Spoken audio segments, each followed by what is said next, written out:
दोस्तों, एक नगर में एक महान बौद्ध भिक्षु रहा करते थे। वह बहुत ज्ञानी थे और बहुत ही शांत स्वभाव के थे और उनकी यह बात ही उनकी विशेषता भी थी। एक बार की बात है, बौद्ध भिक्षु नगर वासियों को उपदेश दे रहे थे। बौद्ध भिक्षु कह रहे थे कि शब्दों में जीवन बदलने की शक्ति होती है। अपने शब्दों से जीवन बदलो। हम जो भी शब्द अपने लिए या दूसरों के लिए कहते हैं या जो भी बातें करते हैं, उस पे हमें ध्यान देना चाहिए। इतना कहकर बौद्ध भिक्षु ने अपना उपदेश समाप्त किया और वहां से चले गए। एक दिन वह बौद्ध भिक्षु एक मार्ग से होकर गुजर रहे थे। उसी मार्ग से एक युवक होकर गुजर रहा था। उस युवक ने जब उन बौद्ध भिक्षु को देखा तो वह जोर जोर से हंसने लगा और कहने लगा, अरे साधु महाराज, आप तो ढोंगी है। आपके उपदेशों में यह कहने से कि शब्दों में बड़ी ताकत है, आपकी बात सत्य नहीं हो जाएगी।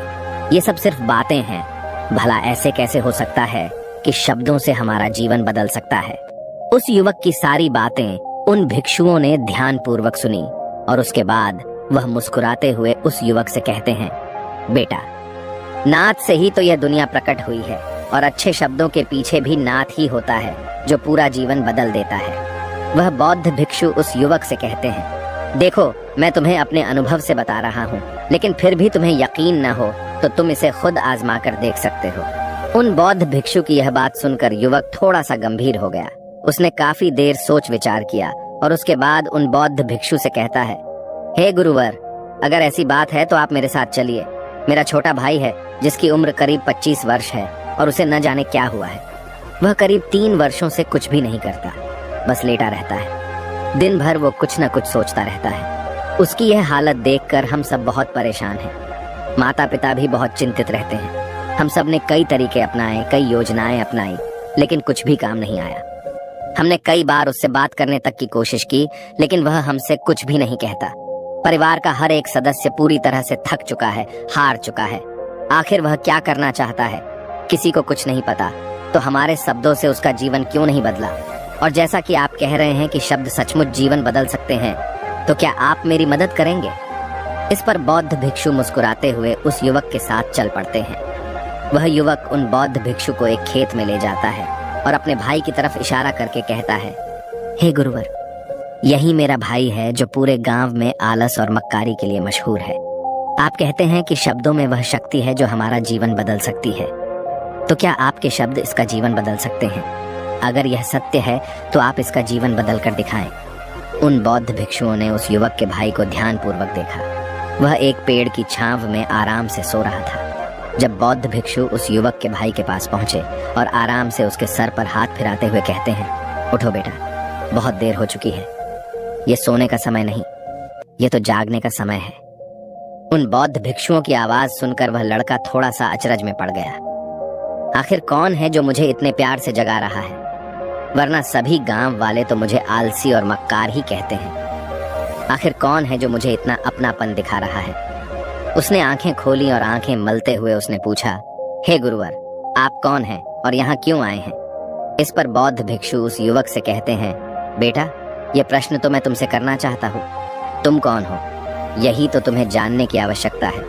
उन बौद्ध भिक्षुओं की बात सुनकर वह लड़का जोर से हंस पड़ता है और कहता है, हे गुरुवर, यदि आपको मेरे बारे में जानना है तो जाइए और गांव के किसी भी सदस्य से पूछ लीजिए। आपको पता चल जाएगा कि मैं कौन हूँ। आपसे हर कोई यही कहेगा कि वह तो आलसी है, मक्कार है, तरह तरह के ताने सुनाएंगे, तरह तरह की बातें कहेंगे। इससे आपको ये जरूर यकीन हो जाएगा और आपको ये पता भी चल जाएगा कि मैं कौन हूँ। तभी बौद्ध भिक्षु मुस्कुराते हुए उस लड़के से कहते हैं, सबसे पहले मेरी यह बात सुन लो। मेहनती इंसान के खुद के शब्द उसे अंदर तक चोट पहुंचाते हैं, इसलिए कभी भी अपने आप को कोसो मत। अपने शब्दों को सुधारो। और मेरी यह दूसरी बात भी सुन लो। मैंने उन गांव वालों से नहीं पूछा कि तुम कौन हो, मैं तुमसे पूछ रहा हूँ कि तुम कौन हो। लेकिन तुमने तो अपनी आदतें मुझे बताई। आलस तुम्हारी पहचान नहीं, तुम्हारी आदत हो सकती है, और इंसान नहीं, उनकी आदतें खराब होती हैं। इसलिए बेटा, तुम आलसी और मक्कार नहीं हो, ये तो तुम्हारी आदत है। बस इतनी सी बात है जो गांव वाले नहीं समझ सकते। ये सारी बातें सुनकर वो लड़का थोड़ा सा आश्चर्यचकित रह गया, क्योंकि गांव वाले हमेशा उसे मक्कार, आलसी और तरह तरह के ताने ही सुनाया करते थे। उन बौद्ध भिक्षुओं की यह बात सुनकर उस लड़के की आंखों में आंसू आ गए। वह तुरंत ही दोनों हाथ जोड़कर उन बौद्ध भिक्षु के चरणों में गिर पड़ा और उनसे कहने लगा, आप सत्य कहते हैं, यह मेरी आदत ही है और मैं इस आदत से बहुत परेशान हूँ। मैंने बहुत कोशिशें भी की, लाख उपाय किए, लेकिन मैं अपनी इस आदत से छुटकारा ना पा सका। इन आदतों से बाहर आना बहुत कठिन है। मैंने कई बार आलस छोड़ने का प्रयास तक किया, पूरी कोशिश भी की, लेकिन कोई लाभ नहीं हुआ। मैं जब भी कोई कार्य करने की कोशिश करता हूँ तो पता नहीं क्यों मेरा मन कहीं और भागने लगता है।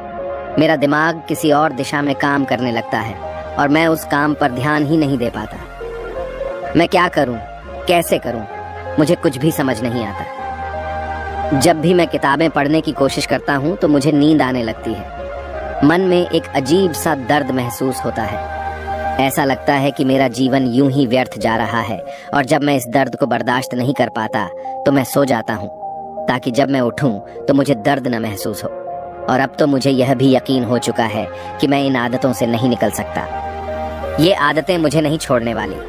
इस पर बौद्ध भिक्षु उस लड़के से कहते हैं, बेटा, यदि तुम इस आलस की आदत को छोड़ना चाहते हो तो मैं तुम्हें एक सही उपाय बता सकता हूँ, लेकिन उसके लिए तुम्हें कल सुबह मुझे मिलना होगा, तभी वह तरीका मैं तुम्हें बताऊंगा। यदि तुम उस तरीके को सीखना चाहते हो तो कल सुबह मेरे पास चले आना। इतना कहकर बौद्ध भिक्षु वहां से चले गए, लेकिन उन बौद्ध भिक्षु की सारी बातें उस लड़के के कानों में गूंज रही थीं। वह यह समझ नहीं पा रहा था कि आखिर वह बौद्ध भिक्षु उसे कौन सा मार्ग दिखाने वाले हैं। वह ऐसा कौन सा उपाय बता देंगे जिससे उसके जीवन से आलस्य हमेशा हमेशा के लिए खत्म हो जाएगा। देखते ही देखते रात हो गई। रात भर वह अपने बिस्तर पर करवट लेता रहा और उन बौद्ध भिक्षु की बातों के बारे में सोचता रहा। इसी प्रकार देखते ही देखते सुबह हो गई और वह लड़का उन बौद्ध भिक्षुओं के पास जा पहुंचा। वह लड़का उन बौद्ध भिक्षु को प्रणाम करता है और कहता है, गुरुवर, जैसा कि आपने कहा था, लीजिए मैं आ गया।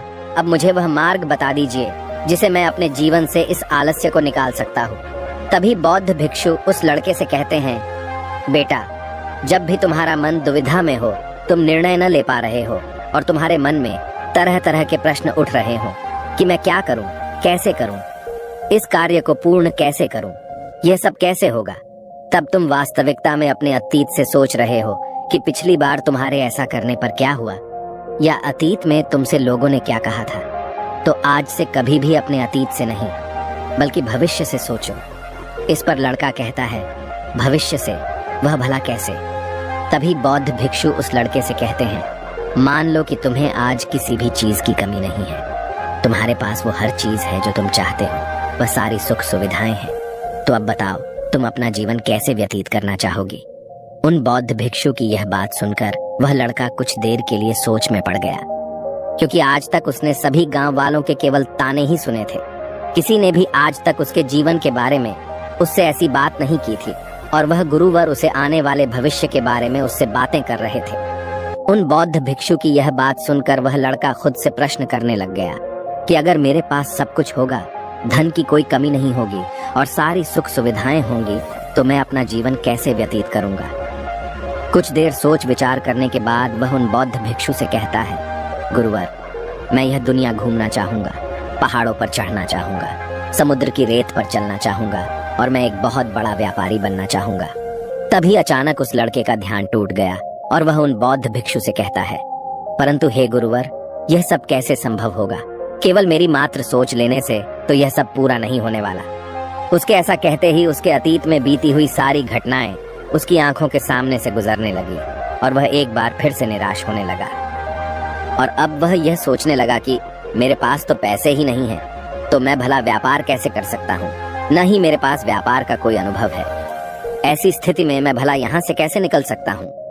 उस लड़के के इस प्रश्न का जवाब देते हुए वह बौद्ध भिक्षु उस लड़के से कहते हैं, भंते, हर रात में सोने से पहले तुम हर दिन अपना लक्ष्य एक कागज पर लिखो और सुबह उठकर सबसे पहले उस लक्ष्य को देखो और सोचो कि उस लक्ष्य को पाने के लिए तुम आज क्या कर सकते हो, और जो भी तुमने उस कागज पर लिखा होगा उस कार्य को उसी दिन पूरा करने की हर मुमकिन कोशिश करो। इस पर वह लड़का कहता है, ठीक है, आप सच कह रहे हैं, लेकिन जब मैं बहुत सोचने लगता हूँ तो मेरा मन बेचैन होने लगता है और मन में तरह तरह के विचार उठने लगते हैं और इन विचारों को शांत करने के लिए मैं सो जाता हूँ ताकि वह विचार मुझे परेशान न कर पाए। उस लड़के की इस समस्या का समाधान करते हुए वह बौद्ध भिक्षु उस लड़के से कहते हैं, बेटा, अंतर्मन की चाल को पकड़ो और शब्दों की मदद से नया भविष्य बनाओ। तभी लड़का कहता है, हे गुरुवर, आप क्या कहना चाहते हैं? मैं आपकी बात समझ नहीं पा रहा। इस पर बौद्ध भिक्षु मुस्कुराते हुए कहते हैं, बेटा, कैसे होगा? यह जो सवाल है, यह सवाल नहीं बल्कि एक डर है जो तुम्हारे अंतर्मन में बैठा हुआ है, जो तुम्हें अगला कदम लेने से रोक रहा है, तुम्हें कदम आगे बढ़ाने से रोक रहा है। यदि तुम वास्तविकता देखो तो किसी को भी नहीं पता होता कि वह कार्य कैसे होगा, लेकिन एक इंसान जब दृढ़ निश्चय कर लेता है तो वह अपने उद्देश्य को सामने रखकर लगातार प्रयास करता रहता है और वह अपनी सफलता प्राप्त कर ही लेता है। तभी वो लड़का उन बौद्ध भिक्षु से कहता है कि हे गुरुवर, अगर ऐसी बात है तो मन में बार बार चिंता क्यों होती है? मन बार बार बेचैन क्यों हो उठता है? इस पर बौद्ध भिक्षु कहते हैं, बेटा, क्योंकि तुम्हें डर है कि तुम कमजोर हो।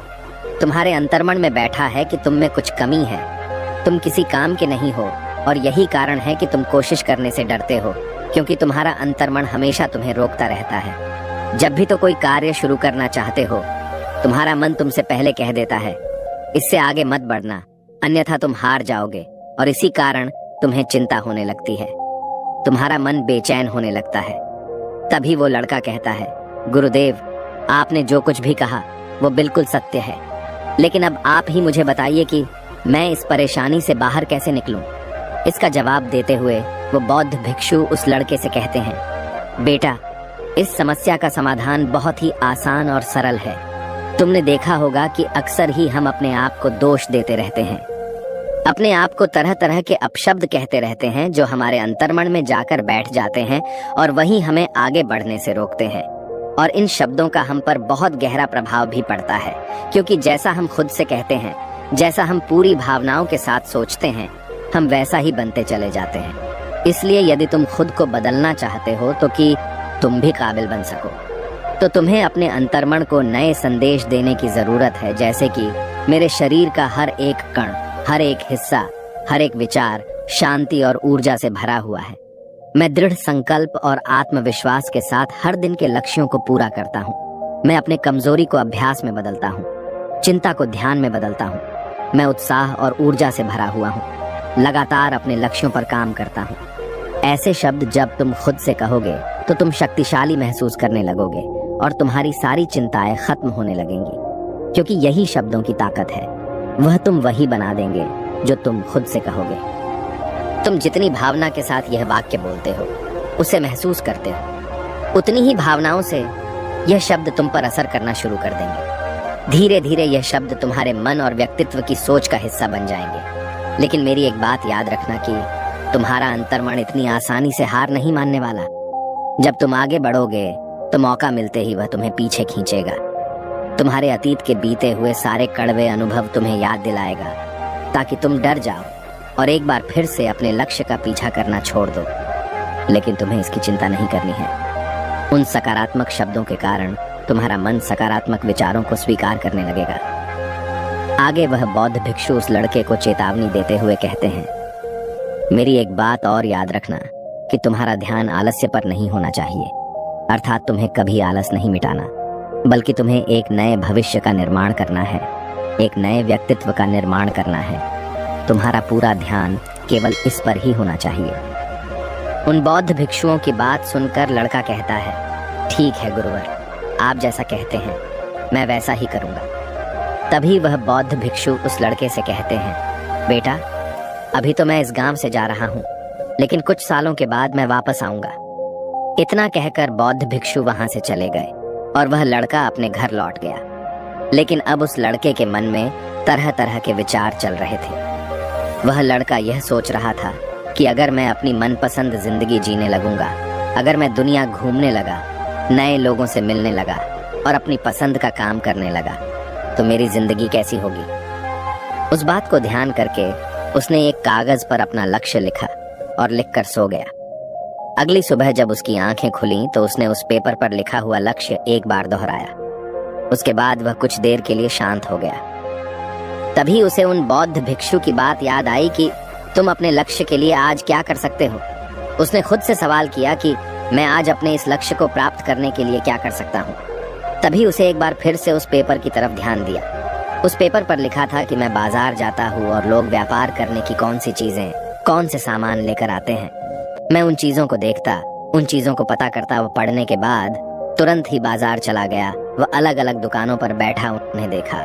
लेकिन उसे कुछ समझ नहीं आ रहा था, क्योंकि लोग अलग अलग व्यापार कर रहे थे, अलग अलग तरह की चीजें और सामान ले रहे थे और किसी ने उसकी कोई मदद नहीं की। वह बहुत उदास हो गया और निराश होकर वापस घर लौट आया। तभी उस लड़के को उन बौद्ध भिक्षु की एक और बात याद आई। शब्दों में बहुत ताकत है और शब्द हमारा जीवन बदल सकते हैं। उसे वह सकारात्मक विचार याद आए। वह उन्हें सुबह शाम दोहराने लगा और अब से वह हर दिन ऐसा ही करता। देखते ही देखते 1 महीना बीत चुका था, लेकिन अब तक उसके जीवन में कोई बदलाव नहीं आया था। अब वह लड़का यह सोचकर निराश होने लगा था कि उसके जीवन में तो कुछ भी परिवर्तन नहीं हो रहा। लेकिन 1 महीने के बाद उसे महसूस हो रहा था कि वह पहले से अच्छा महसूस कर रहा है। उसका दिमाग अब अच्छी तरह से सोच पा रहा है। वह पहले से ज्यादा चलने फिरने लगा है। धीरे धीरे उसे समझ में आने लगा कि जो लोग आगे बढ़ते हैं, महान काम करते हैं, उनकी सोच में कितना अंतर होता है। वे लोग हमेशा शक्तिशाली विचार सोचते हैं। दूसरों की छोटी सोच और डर से वह कभी प्रभावित नहीं होते। जब भी उनके सामने कोई मुश्किल आन पड़ती है तो वह घबराते नहीं, बल्कि उस समस्या का समाधान निकालते हैं। इस समस्या के समाधान पर ध्यान केंद्रित करते हैं और न ही वह कभी किसी का इंतजार करते हैं। वह केवल खुद पर विश्वास करते हैं और तुरंत ही कदम आगे बढ़ाते। जब उस लड़के को ये सारी बातें समझ में आने लगीं, तो उसने भी धीरे धीरे अपने कदम आगे बढ़ाने शुरू किए। उसने बिल्कुल वैसा ही व्यवहार करना शुरू किया। अब से वो कभी खाली नहीं बैठता था। जब भी उसका मन करता, वो बाजार जाता और लोगों के बारे में जानता समझता कि वो किस प्रकार व्यापार कर रहे, कौन से चीजें खरीद रहे हैं और किन चीजों पर उन्हें लाभ हो रहा है। और जब उसका मन करता तो अपने पिता की मदद भी करता था। वो अपने पिता के साथ मंडी में जाता, वहां पर जाकर मोल भाव करता। ते हमेशा कुछ न कुछ सीखने में ही जुटा रहता है। तभी एक दिन गांव में एक मसाले का व्यापारी आया। उसे कुछ पढ़े लिखे नौजवानों की जरूरत थी, जो माल की गिनती कर सके और हिसाब रखने का काम कर सके। वह लड़का अपने लक्ष्य को जानता था कि उसे क्या पाना है। उसे समझ में आ गया था कि इस काम से उसे बहुत कुछ सीखने को मिलेगा। बेहिचक उस सेठ के पास पहुंच गया। वह जानता था कि उसे उस काम के बहुत कम पैसे मिलेंगे, लेकिन फिर भी वह उस काम को करने के लिए तैयार था। अब उस लड़के की सोच पूरी तरह से बदल चुकी थी।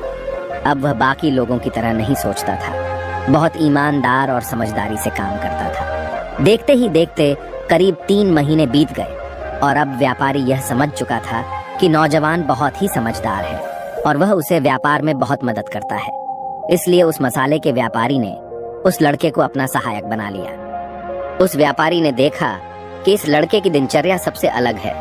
ये हर दिन पढ़ता है, लिखता है, सुबह उठकर ध्यान करता है, नई चीजें सीखता है। परेशानी आई तो भी विचलित नहीं होता। ये सबसे सम्मान से बात करता है, सबका आदर करता है। देखते ही देखते 1 साल बीत चुके थे और अब तो व्यापारी उस नौजवान से बहुत खुश था। उसने धीरे धीरे उस नौजवान को व्यापार के सारे गुण सिखा दिए और देखते ही देखते वह लड़का अब एक छोटा सा व्यापारी बन चुका था। और जब उस लड़के के अंदर व्यापार की समझ आ गई तो उसने जड़ी बूटियों का व्यापार शुरू कर दिया और देखते ही देखते केवल कुछ ही वर्षों में उस नगर का सबसे बड़ा व्यापारी बन गया। लोग उसे सबसे बड़े व्यापारी के नाम से जानने लगे। उसकी नाम दूर दूर तक फैलने लगा। करीब 5 वर्षों बाद जब वह वापस अपने घर लौटा तो लोग बहुत हैरान थे। उसे देखकर लोग बहुत अचंभित थे। उसके सारे जानने वालों ने उस लड़के से पूछा, तुम इतना कैसे बदल गए? तब उसने कहा, उन गुरु ने सच ही कहा था, शब्दों से हम जीवन बदल सकते हैं। वैसे आपने आज के इस वीडियो से क्या सीखा हो, मुझे आप कमेंट में जरूर बताइएगा। इसी के साथ में उम्मीद है कि आपको आज की ये वीडियो जरूर पसंद आई होगी। तो इस वीडियो को लाइक और अपने दोस्तों के साथ शेयर भी जरूर कीजिएगा और हमें ऐसे ही सपोर्ट करने के लिए चैनल को सब्सक्राइब जरूर दबा दीजिएगा। तो चलिए फिर मिलते हैं अगली वीडियो में। तब तक के लिए अपना ख्याल रखें। धन्यवाद और नमो बुद्धाय।